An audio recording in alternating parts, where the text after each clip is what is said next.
Welcome to Green Giants, Titans of Renewable Energy, the podcast where insights and innovation meet. Every episode, we dive into conversations with industry leaders, experts, and change makers, bringing you the stories and ideas in the renewable energy sector that shape our world. And now, let's jump into today's episode with your host, Wes Ashworth. Welcome back to Green Giants, Titans of Renewable Energy. Today's guest is Ben Gerber, the president and CEO of CleanCounts. CleanCounts is North America's most expansive clean energy registry. They track the electrons and molecules that help companies measure their progress toward decarbonization with precision and trust. Ben has spent his career at the center of energy policy, data transparency, and renewable markets, and CleanCounts has become the backbone for both compliance programs and the rapidly growing voluntary market. In this conversation, we're going to pull back the curtain on how clean energy markets actually work. We'll talk about why measurement and trust matter, how data is shaping the next phase of decarbonization, and how new technologies are changing what clean really means. With that, Ben, welcome to the show. Thank you for having me, Wes. It's a pleasure to have you. This is a cool topic. I'm excited to chat about it and get into it. But first, we'll start out a little bit just your journey and getting to know you a bit. So when you look back at your early career in law and policy and energy markets, what was that moment that made you realize maybe that energy markets were the intersection of everything before and all those things you cared about with business and law and policy? Yeah. So what really struck me is around when I joined CleanCounts about 10 years ago, I represented large C&I customers. And in early 2010 timeframe, 2011, all they cared about was cost and reliability. Yeah. That was give me the cheapest electron that I can get and make it reliable. And then they slowly started talking about other goals. They wanted access to cleaner electrons. They wanted price stability that you couldn't get unless you had very complex long-term fuel hedges with fossil-based fuels. And that's when it started really creeping into the discussion. And then really I knew that there was something. And then really when it jump started is in the 2016 to 2017 timeframe. Okay. We started hearing about the power purchase agreement revolution and access to clean electrons. Yeah, absolutely. I see that kind of moment of convergence really come through as you describe it. And I think energy tends to pull people in because, it forces you to engage with real constraints and real trade-offs all at once. But you've said, renewable energy was the first time you felt a true professional calling. What specifically clicked for you in that moment and kind of helped you to come to that conclusion? Well, I think it was really the challenge and the newness. But when I was working on D&I rates and regulatory policy, working on behalf of the business community with the environmental community was really inspiring, and working on permitting reform and ensuring that projects could be built in the state of Minnesota, where I'm located now, but was also located then at the time, was I think what really got me inspired to realize that there's a lot of opportunity. Yeah. And there was that the rules were evolving from large centralized production facilities to not only just distributed generation, but smaller facilities that could provide a lot of different benefits to the grid. I think that sense of alignment matters. I think it draws a lot of people in. And, reason kind of they stay through the ups and downs, the highs and lows. It is, it's a complex challenge. There's a lot to do, but it's cool to be a part of it. It's cool to be a part of the solution and seeing it happen.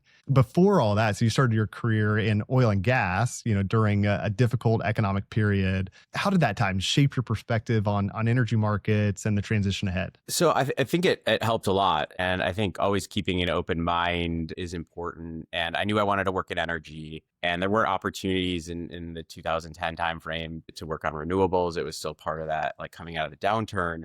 But a lot of the same issues that oil and gas development face, the renewable energy industry faces. Yeah. And in fact, a lot of those problems are pretty intertwined in the regulatory structure as well. So a lot of the rules around permitting oil pipelines, which I've worked on, are the same as permitting clean energy transmission and clean energy facilities. And it's the same type of opposition that you see from communities. Yeah. We don't want industrial development here. We don't want to see wind turbines. We don't want to see oil pipelines. And so it actually is really instructive. And that's why you see a lot of lawyers working on both electricity transmission systems and oil pipeline permitting. Yeah. People are always surprised. And it's like, well, the problems are the same. And a lot of it really just has to do, and we see this now today with renewable energy purchases, is being able to tell the story and getting community involvement. And first, before they're opposed to it, is really critical to any project succeeding, whether it's oil and gas or renewable or clean. Yeah. Yeah. I think there are a lot of parallels, a lot that we can learn,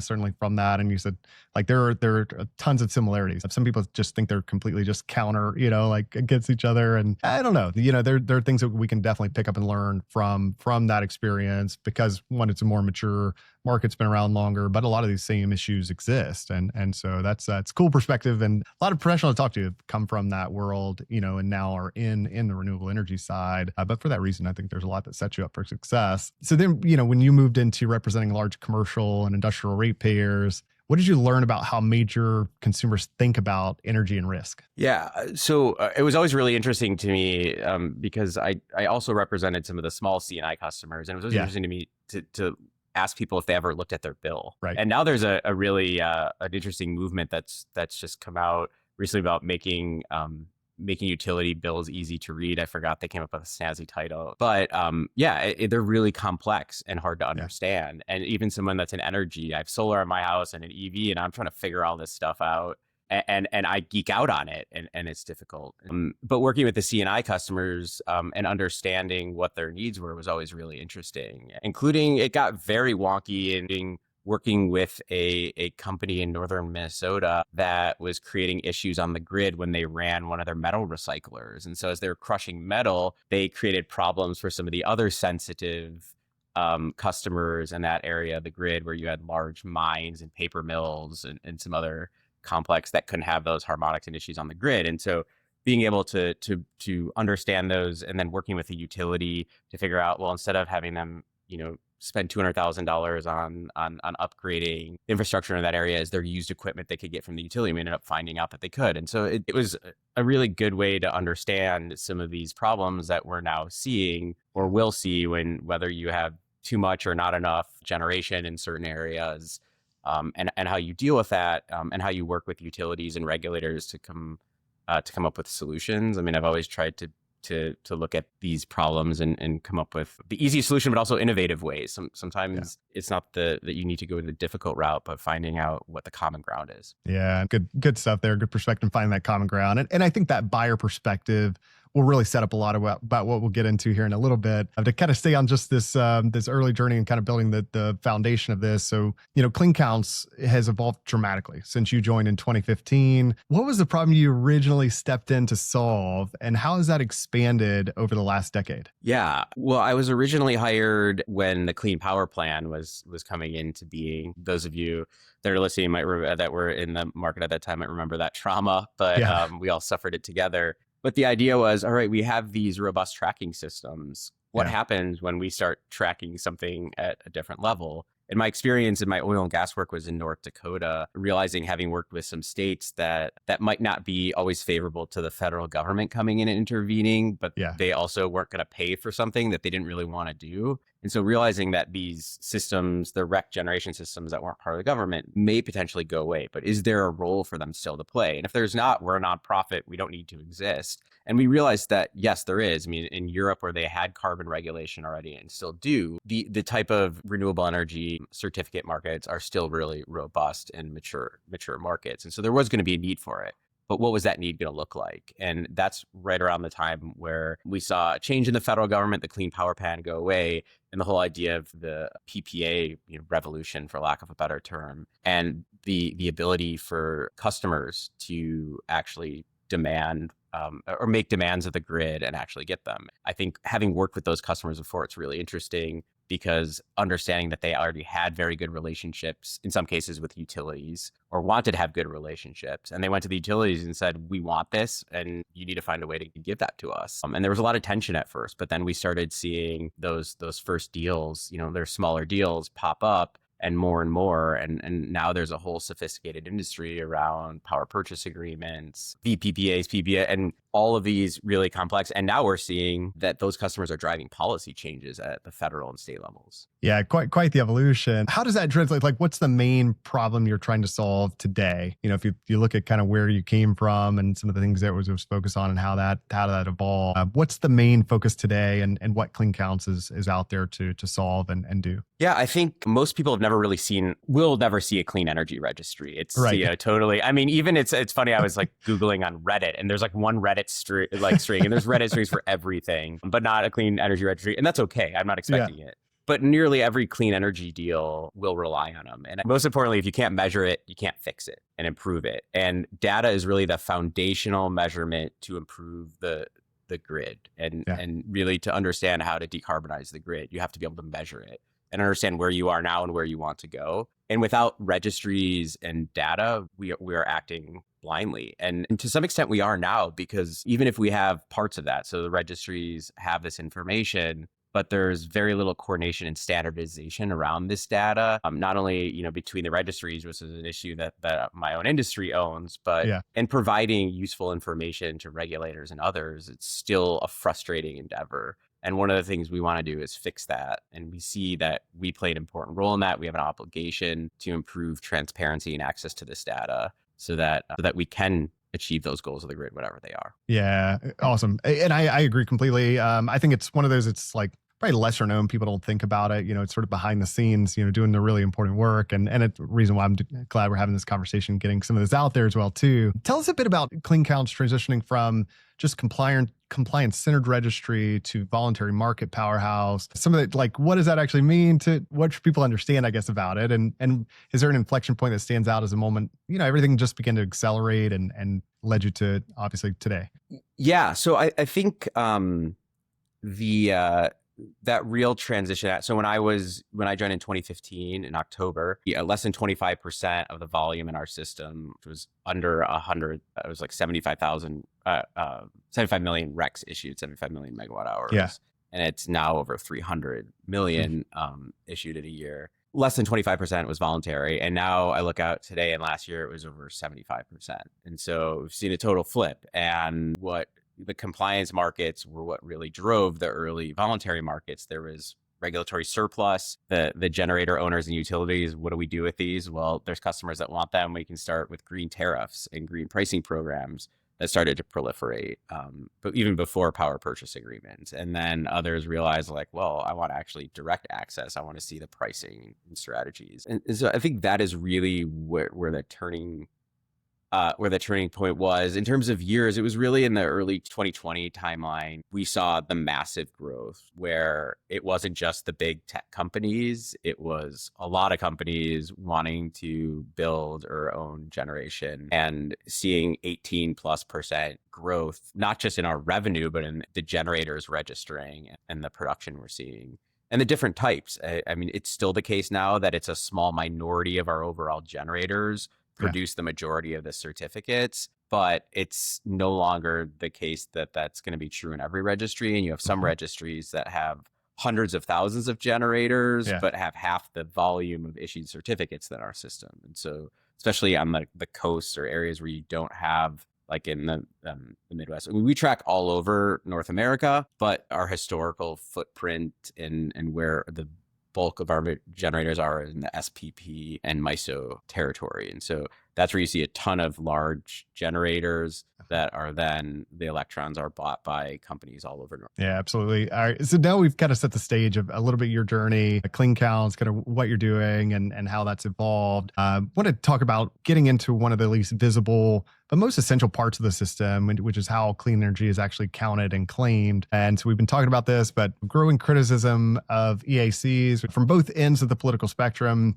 I guess, what do people misunderstand about what EACs actually do? And maybe just, I would think most people are somewhat familiar, but maybe just a quick explainer on what they actually are, what it's actually doing, and why it's important, and then what people misunderstand about them. Yeah, I kind of had a moment of clarity a few months ago when the Trump administration put out a letter criticizing EACs, and I think it was the DOJ asked for information from some of these large tech companies saying, you're not providing accurate accounting because you don't have what we call a 24/7 match, or your production and consumption is a match, which, by the way, the federal government has never required, but some customers want. And then on the other side saying that these are just greenwashing tools. And it's like coming from my policy background, having been a lobbyist and regulatory attorney, that's the place you want to be. If you're being attacked by both flanks, like that's actually means you're probably doing something right. So I'm kind of joking, but a little bit serious, which is that I think that's a good thing.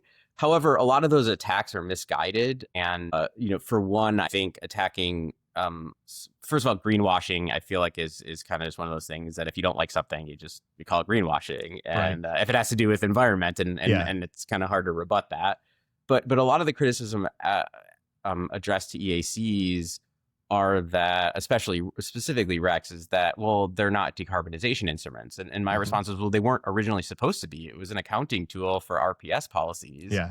But if you want them to be decarbonization instruments, let's talk about that. So you can scrap it totally and create a new instrument and scrap all the hours and time and money that went into that and in the markets, or you talk about adding more and more data to the certificates. And that's what we're looking at doing. There are questions and concerns over what type of data. So whether it's hourly certificates or this 24/7 idea, which the greenhouse gas protocol is considering requiring. And then there's also the idea of emissionality or emissions data, locational marginal emissions and other emissions data stamped on certificates. And we can do all of those and let the market decide what they prefer. And then I think the criticism that recently came from this administration was, well, you're not being accurate. Okay, well, we need the data. Yeah. And so part of it is, can we get the data? And the answer is yes. It's not really a data issue. It's a systems issue and it's an implementation issue. So if you want customers to have to match their production and consumption, they can do that. It adds complexity. It doesn't necessarily mean it makes it more expensive or it's impossible, but it is more complex. But it's a doable thing. And I think what we saw as a problem is, and you mentioned this, our origins in the compliance market. Most of the registries still view themselves, since we're a bit critical of our own industry, is, well, we listen to regulators and whatever they want us to do, we do it. Well, we do that too, but that doesn't absolve you of facilitating the rest of the market. And even if it's only 10% for another registry, even less than that, that was an important piece of your market. And so we believe that we also have to listen to the voluntary customers. And obviously, if those things ever come in conflict, which we haven't seen it yet, but it could happen, then I think we would defer to the regulators because there's legal requirements around them. Yeah. But you can facilitate multiple different, especially with modern technology, you can facilitate multiple different options or optionality into the system, whether it's emissionality or other thing, or 24/7, and provide for the customers. Yeah, no, I appreciate you speaking to that criticism. I think clearing that up is one of the things that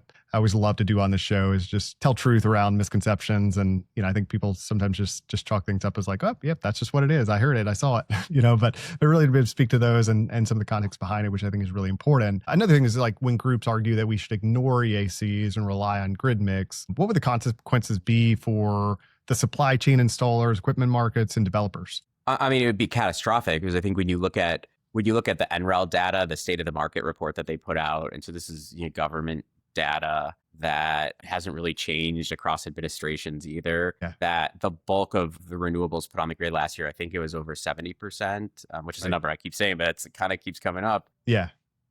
But you can safely say over 2/3 of the generation that went online last year is for voluntary customers of new renewables. And so you wouldn't have that. And I think there's a lot of folks that would say that, and in an academic sense, this is where you tend to hear this, is that, well, we should just rely on a residual mix, and which is like remove all the voluntary, and then there's the grid mix, and that's what the standard delivery mix is, and then try to reduce that. But if you can't count those voluntary commitments, you lose the bulk of new generation coming online, and you would do way more damage to the this industry than any legislation could. And I stand behind that. I mean, way more damage financially, from a jobs perspective, from anything. We may harm ourselves more, this industry, than the government ever could. And I think that's what's scary. And I understand a lot of the folks that want that come from the position that the government should make these decisions and should decarbonize the grid. And I think, again, in theory, that might work out. But if you look at what's happening, if you follow what's happening at Davos or anything like that, which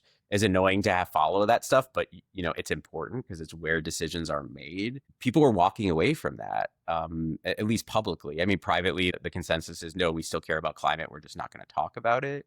But if you're going to rely on governments to do it, I think it's a much more scarier prospect than than those corporates who are putting their own dollars into this, and they have to answer to shareholders. Yeah, absolutely. Those ripple effects really tend to get overlooked when the debate stays theoretical. And I agree. That's why we need to really think about it and how it's going to have a real world impact. And I think for me, just really underscores how these accounting debates translate into real world outcomes, the importance of what you're doing. So how do you maybe explain to skeptics that electrons on a grid cannot be traced physically and that an accounting system is essential rather than optional? Yeah. So, I mean, this is not like cable. And I actually use this analogy for someone that's in the cable industry, but I know this is actually how it happens. Like you call up your cable company, like on HBO, and then someone flips a switch and HBO's at your house, right? Well, that's not how electrons work. And so with electrons, they flow under the laws of physics. And so you can jump through hoops and try to guess in theory based on congestion and other things. It's more likely that these electrons flowed this way, but it's impossible to actually say, yes, this electron went there. And so what we're left with is the need, which is why EACs exist, to decouple the physical commodity or the electron from the environmental attributes. And so we decouple those at the point they're put onto the grid. For our gas products, it's when it's put into a common carrier pipeline, you're decoupling that. And then, you can create boundaries. And this is what the GHG protocol is doing and saying, well, you need to be in the same, bidding zone, or you need to be in the same interconnect. You can do it that way, but you can't ever say like, yes, this electron was consumed by this customer unless you're off grid. And as we're seeing now, the discussion with a lot of these large users is no one's really truly off grid at this point. I mean, it might happen, but you still want that extra insurance policy of being on the grid. And so outside of that, and even a lot of utility programs, like I have to tell people I have solar in my house. I'm enrolled in Excel's solar rewards program, which means I sold the right to all my environmental attributes. And in Minnesota, it's a buy all, sell all. So those electrons in theory are going back to the utility. And it's likely if I'm consuming at my house, it's going to get pulled back. But again, we don't do it that way. And those electrons go there. And so if I'm enrolled in a green tariff, then yes, I can say I'm consuming clean electricity at my house. But just by the fact of having it at my house doesn't mean I am. And so I try to explain that to people at dinner parties. They get really bored and their eyes glaze over. And I have to be reminded that not everyone cares about this stuff. We care.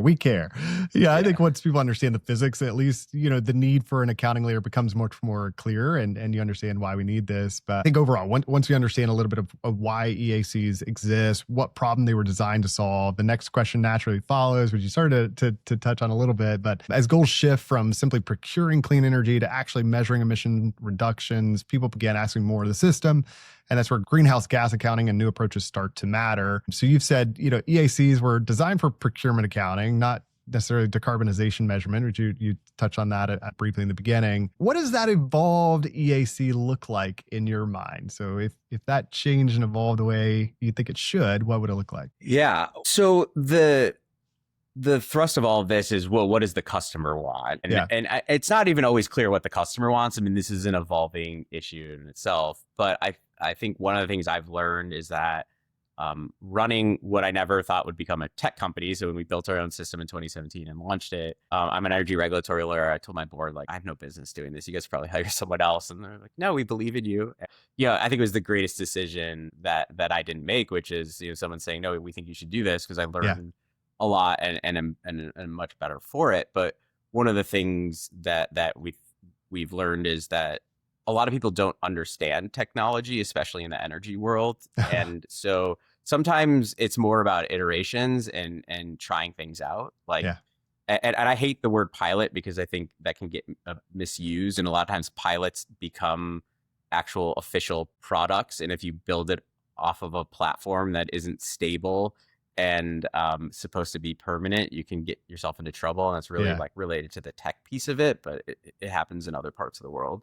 I think that trying things out and whether it's mock-ups or actually like what we did with Google through in 2020, right before everything, I was at NARUC and I was pleading with them like, hey, we have this data in our system already. And you guys published this paper. Let's try to make this work. And finally we got the right attention and they realized, okay. And so they did this first ever transaction in our system. And it was just to show the world, okay, this is not a technical problem. This small little dinky nonprofit that's not even $2 million a year in revenue and had 5 employees at the time can provide for this. Now let's get into like, what are the rules around it? How do we actually build a product out of this? And that's where energy tech came in and created global rules and standard processes, which we were deeply involved in. And the same thing with emissionality is like, groups are, well, we don't believe in this 24/7 thing. We think the marginal emissions values where you should invest your resources and trying to reduce the marginal emission, the dirtiest places in the grid by your activity. And it's integrating that data. And so you go through a few things, which is how do I validate the data and make sure that I'm giving people real information? I will say this and stand by it. The data in the energy ecosystem is still awful. And I think that's a nice way to put it, for the fact that you have civilized audiences that probably could use a worse word or words to describe it. There's a real lack of standards and appreciation for data. And we're starting to see that change, but it's still slow going. So that's a little bit frustrating. And a lot of the systems we're dealing with are like old systems that need to be updated, but it's hard to update a system because if it's launched and it's broken, the grid goes down. And so you also have that, like, I have some sympathy for them because if our system goes down, the grid doesn't fail and people lose their jobs and like it's serious. And so all of that is to try to figure out how do we create a product that is validated data that we know is real. And that can be a problem too, because things like locational marginal emissions, you're guessing at a data point, what is the marginal unit in that part of the grid at that time? And like, but for your incremental renewable, you would have dispatched more coal. How can everyone claim that they were the one that displaced that marginal unit and chase it around the grid?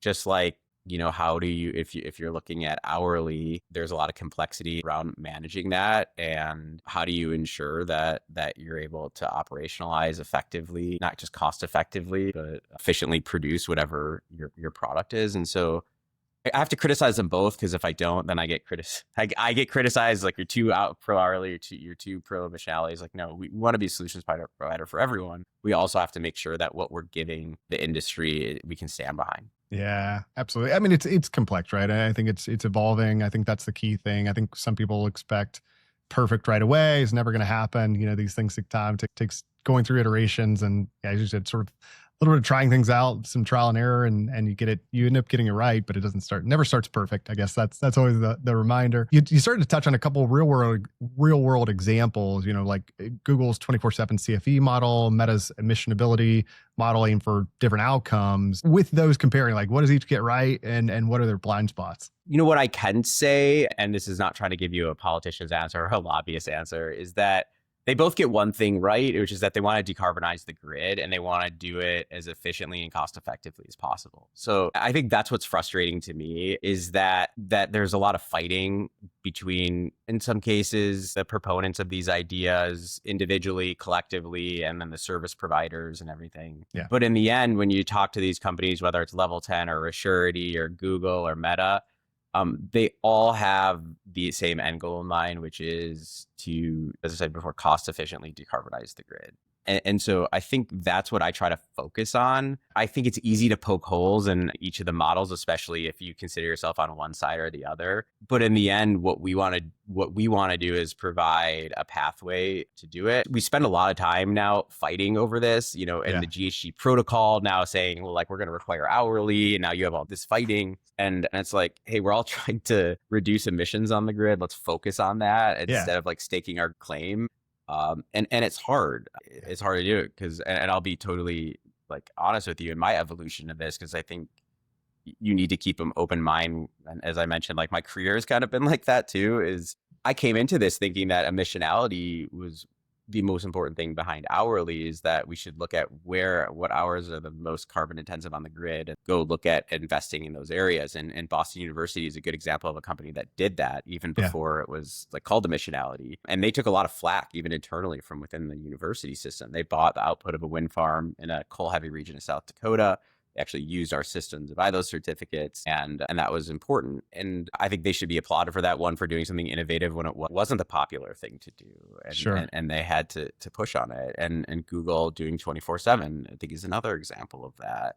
But I think my eyes were opened about like, all right, well, you asked me to be a little bit critical. So I think I owe you a little bit of that answer of, well, you're almost just like squeezing the balloon, where are you just pushing emissions up other places and chasing this around? And if you're investing in 20-year assets, but your value is based off of an hourly LME price, is that asset going to be valuable for from a carbon accounting perspective for those 20 years? Yeah. Because if everyone runs to the same place, and so I think there's a fair criticism there. Like there's a fair criticism of hourly in many ways, that it's going to increase compliance costs for some customers. And I think that the criticism I often hear is like, all right, a 96% or 99% load factor data center, matching that on an hourly level is much easier than having 1,800 stores across the country. And utilities that you might have to go to get their tariff have to go between 9 and 5 to the county clerk's office to check it out, which is a real thing that happens. And so like, that's a real criticism of like, from an operational standpoint, how do I do that? So like, I'm trying to be fair here to show like, there's no silver bullet. Yeah. For decarbonization, which is always frustrating to me when we've been working a lot on CCS and carbon capture and sequestration, creating a certificate model for that. And we work with Northbridge on their report. We were the only registry that got active in that. And you have a lot of people that are like, well, CCS is terrible. It's like, well, if we can create electrons without emissions, is that the goal? Or is the goal like your preferred way? Because science will say that emitting carbon is a problem. The more carbon we emit, the bigger the problem. It doesn't say that we should only use nuclear or not use CCS. It's carbon abatement. And I think being focused on that is how I try to stay grounded. Yeah, no, I think it's good. I think a couple threads you shared there, which I'll touch on. Just one, I think keeping the end goal in mind of what we're all trying to accomplish. And sometimes you do get distracted from that when you're set on like this particular way. And then also keeping an open mind, that it's not perfect, it is evolving, it is changing as well. Keeping that open mind, I think is important as we go forward in general. But thinking about this, so for those listening, maybe project developers or corporate buyers that are trying to choose between these models, what guiding questions should they be asking themselves? Like what wisdom could you share for them? I think really the question that you have to ask is to cost effectively decarbonize the grid is what is going to work for your company. Yeah. And as I mentioned, for having 2 stores or 1,800 stores, if you have them in different regions where I woke up yesterday and it was -20, you're in a very different energy profile than if that second store that you had is in southern Florida and the temperature was 60 degrees when folks were waking up. And so understanding what works for you, as long as your goal is how do we reduce our emissions impact on the grid, and whether that's a utility green tariff, whether that's a PPA, it's going to really be up to the individuals. I think what really important, both from a regulatory standpoint, is the options are given. I think what's frustrating is that a lot of parts of the grid, buyers, whether it's a residential customer or a CNI customer, isn't given those options. And that's where people lose their patience. And I think we're starting to see this, but utility companies are going to need to continue to evolve, and they will become technology companies like everything. And if they don't, they will cease being a utility. But understanding that this whole idea of a platform economy, people are used to getting what they want and they don't really tolerate that. And we can make all the policy arguments in the world. Well, they don't understand reliability or they don't understand the utility compact. Those all go out the door when they start, really aggressively pursuing what they want. And I think that it's difficult because you are going to have those folks that all they care about is that their lights are on and that the bill is affordable. And there are going to be some that want, like VIP package where they can pick and choose what they want, and they're willing to trade off some of those things. Yeah, and I think just practical reminders, to help bring clarity to a complex decision, but good questions to ask yourself and just how to frame that up and how to think about it. I think it makes a ton of sense and it's very practical, which I love. CleanCounts also is working on providing granular data so markets can decide which model they want to support. And so just digging further into this, what does it take to build a registry flexible enough for that level of complexity? Yeah, so that's been what we've seen is the fun and the hard part. So when I started, there was 4 of us and we had an outsourced software company. When we built and launched our own system, there was really 3 of us, and then we had 3 contract software developers. We now have 30 employees, including about 10 of our own software developers. Yeah. And then plus 25 other contract software developers. So we've grown quite a bit. And to build something flexible and future-proof requires a lot of resources. I mean, a lot of that growth, we're lucky that we were in an industry that was growing 20% a year and that we've always been historically very tight with our budget, but we're expecting, when I joined, I mentioned we were a little bit over $1 million a year in revenue. We're now this year 13, Yeah. but almost all of that goes back into software. Right. Our salaries are public. I'm not driving a Ferrari. I run a nonprofit, and I'm proud of what we run. I joke about that, but this is a job that I love, and we've been able to be innovative and help change these markets, and that to me means more. Could we become a for-profit? Yes, but I think that harms our credibility. And we're able. I think the nonprofit piece, and I harp on this a lot with regulators, is the revenue goes back into the system. And so it goes back into improvements. If we had to pay dividends to shareholders, this wouldn't work. And that's where a lot of the systems become outdated and inefficient and not effective, is that there's not a lot there.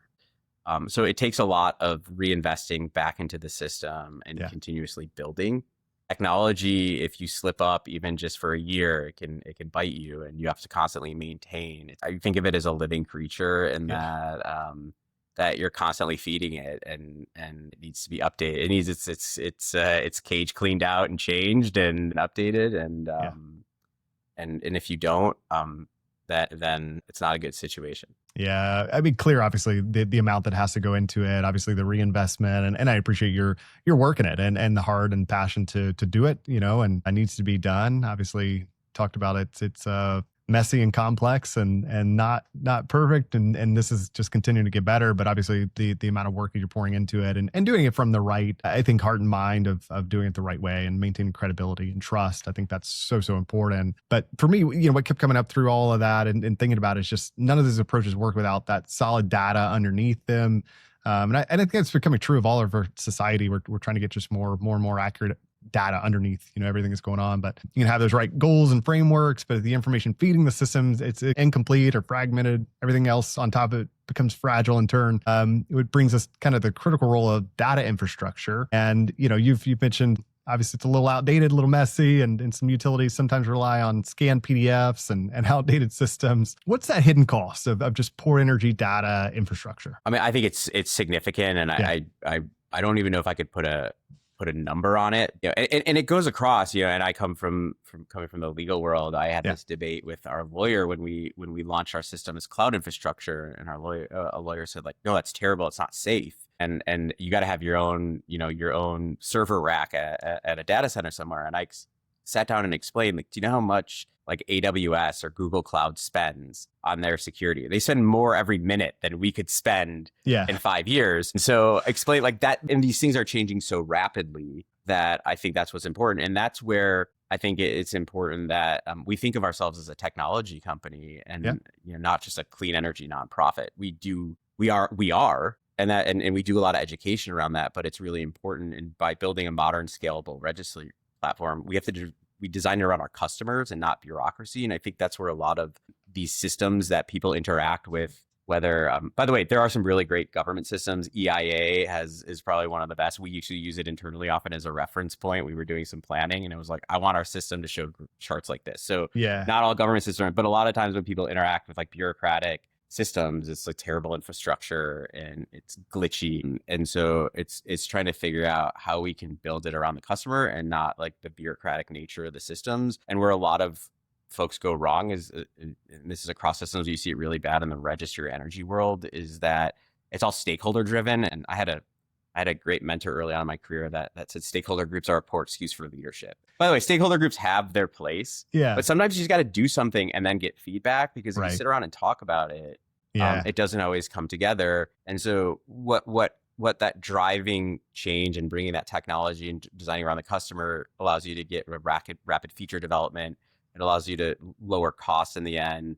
But most importantly, it's the ability to anticipate and not react to market change. And so we can sit there and think about it. And if we're solely responding to what has been discussed ad nauseum in these groups, then you're going to be way behind the curve. And sometimes that's good, but it's usually not. And it's usually bad. And how do we really focus on these changes? I think it's tough, because if people don't log in and look at their utility bills and they don't ever log into these systems, they don't know. I think it was really indicative. Like when I got solar on my house, it was a year before we had a smart meter installed. And I knew more about what was happening at my house and my energy system than the utility did. Sure. And that was crazy to me. And so I think, not everyone's going to care about that. And so it's, again, they just want the lights to flip on.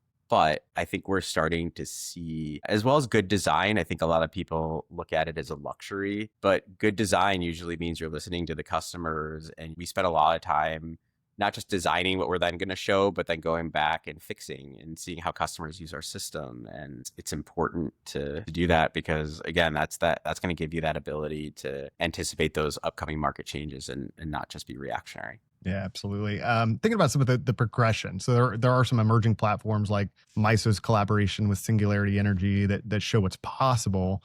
Can you tell us a little bit about that and maybe what needs to happen to scale that kind of innovation across different markets? Yeah, we're really excited about that one. And we've worked very closely with Wenbo and their CEO and continue to be excited for them about their success in working with RTOs and more utilities on data. But I think one of the things that we're seeing is the need to reform this is where I'm going to go back to my utility regulatory hat. That I can never escape, which is for a long time and still in a lot of states, utilities can only rate base their own infrastructure, not cloud infrastructure or some of the third-party services. So they have no incentive to work with third parties that are developing these things, these tools that are helping them work. And so I think about companies like Spark Fund is another one, Singularity, Resurety, Level 10. They're all working on these tools that will help utilities build efficiencies into their own processes. But if there's no incentive for the utilities to do that, and so I think then they're not going to, or they're going to make it very difficult. And so getting the right incentives in place in the utility regulatory structure is important. And that's where things like NARUC and other groups are hopefully listening. But it's hard because having been a lobbyist and in the regulatory world and now working in tech and having this overlap, I understand why, people, especially like how you have one of the biggest, changes that we've seen in the utility world in generations with like large loads and all of this and fire risks and other that. How are you going to now pay attention to how technology is integrated and understanding technology? And so I understand why this isn't happening, but we have to figure out a way to do it and do it efficiently so that these types of companies who are really innovative and understand this data can then make sure it's useful, because we can have all this data. If we don't know how to use it or we use it wrong, it can actually be problematic. And so we need to get the data, make sure that it's accurate, and then figure out what is the best utilization for it and how can we advance society or our common goals through it. And I do have faith, not to sound corny, in the next few years, I think we'll get there. But you kind of have people trying to figure all of this out. And it exists. That's the frustrating part. Yep. It might exist in a PDF in some utilities, PDF filing system, but it's there. And so it's how we access it, how we standardize it, and then how we utilize it. Yeah, no, you make the good point there. I mean, I think the importance of getting it right, again, having the right data and being able to pull out of it what we need to as well too.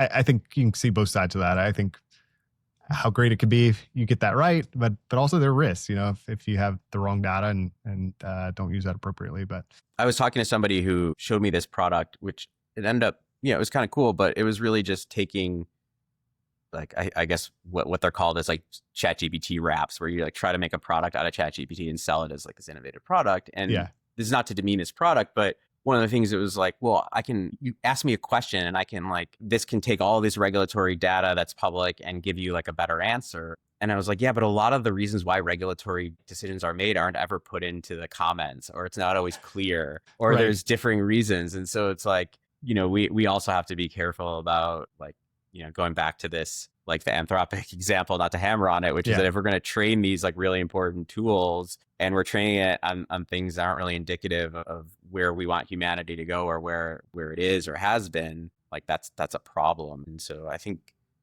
we'll figure it out. Yeah, I think everything like we've talked about today, and what's interesting is like the same questions you've been wrestling with on the electricity side are now showing up in new places. And as clean electrons begin moving into clean molecules, the need for credible tracking doesn't disappear, it becomes more complex. So, you're doing some stuff with clean ammonia and hydrogen, other things. So tell us a bit about that, like what's evolving and what's coming and what you're working on with those molecules as well. Yeah, and so I think we think about this internally, that really the clean energy transition isn't just about building more tools or newer tools, but counting what we have better and counting what we're going to do better. And that's where that name really comes from. And what we're looking at in the future is a deeper integration with the corporate climate accounting world, and whether it's 24/7 or emissionality or other things that may come up, and helping users achieve their goals with validated data that they can trust. Yeah. We are looking at expansions into new commodities.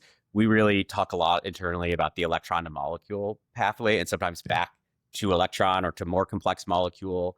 And so this idea of converting EACs, so taking electrons, creating hydrogen, then creating ammonia that can then be sent to Europe and cracked and taken as hydrogen. All those we know are the future, and we're working with customers that are actually already shipping clean fuels from the US to places like Japan. And so understanding how these markets interact and engage is really critical. And what a lot of companies, especially the for-profit model registries, are like, well, we'll just build all these different registries. We'll build an ammonia registry. We'll build a shipping registry. And for us, it's just have a clean fuels registry. So you can pick it, what is the best tool for you? If you have to have 18 different registries and then you need a new interface just to like manage all your inventory and all the registries, that doesn't do anyone any good. And so I think what we're trying to do is simplify all of these processes. And we can do that, I think, with our nonprofit model and still make it work. And then looking to continue to scale these markets without sacrificing trust. And it's difficult. And we're seeing this now that our thermal system and biomethane, where we already track green hydrogen certificates, are that looking at how definitions evolve and how people sell these commodities, and making sure that they're doing so in a way that meets like existing ethical and regulatory requirements. And so this is where we see all of these things coming together, and the energy and fuel markets continue to be more and more intertwined. And I think that's a good thing, because I think if they're all both focused on decarbonization, it's going to only benefit us in the future. Yeah, absolutely. As we get closer to time, I'll ask a couple more questions, just more future looking sort of stuff. So just thinking about where you are today, everything we've kind of considered, talked about, and what your company is doing, what are the things that give you the most confidence right now? Like what are you hopeful about? That we still continue to see, a lot of people ask me, whenever there's an election, what's going to happen? Yeah. I would say that I don't think it's really politics that's even dictating this anymore. It's corporate customers, and as well as residential customers, and everyone have already made that move. And we survey people globally, regardless of their political affiliation, especially outside the US, where this is not as much of a political issue, that people see this coming. I mean, I've kind of said to people, like, the government can't stop this transition. They couldn't legislate it, even if they tried, because it's what's naturally happening. Yeah. And so I think that's what allows me to remain optimistic about it and realize this is not a political battle. It's a transformational shift in the way that we produce and consume electrons and as well as molecules. And we're going to continue to see greater and greater levels of decarbonization. Are we going to have blips where it might go up? Yes. I mean, I think in the next few years with the data center issue and winning the AI race, like, there's going to be reasons where we may, as a society, realize it's okay to increase emissions for a little bit. Yeah, I'm not saying that we should, but I think as a society, there may be a decision. But I think overall, the trend is going to continue globally. And so I think that's what, and again, like it doesn't matter who's in political power anyways. Right. It's kind of unstoppable, and that's what is exciting about it. But I also realize that's scary for a lot of people, because change is scary and people don't like change. And I think that's what gives me hope is, society continues to evolve. You're never going to stop progression, especially technological progression. When you look at, electricity and the internet and AI and now new sources of power and doing that in a smarter, better way.